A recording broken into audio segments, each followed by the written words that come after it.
Imagine walking into your home, greeted by a soothing, fragrant ambiance.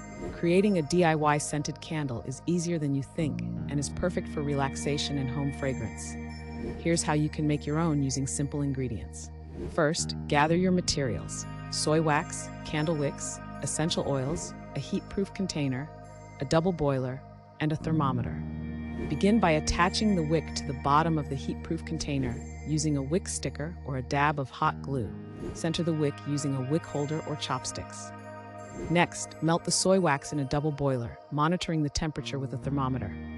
The ideal temperature for adding fragrance is around 185 degrees Fahrenheit or 85 degrees Celsius. Once the wax reaches the right temperature, add a few drops of essential oil and stir gently. Choose scents like lavender or vanilla for a relaxing effect.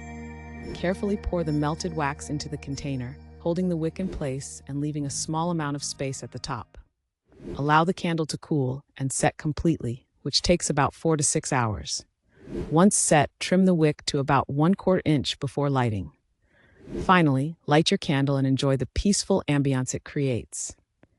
Using natural ingredients makes this DIY project not only enjoyable, but also beneficial for personalized home fragrance.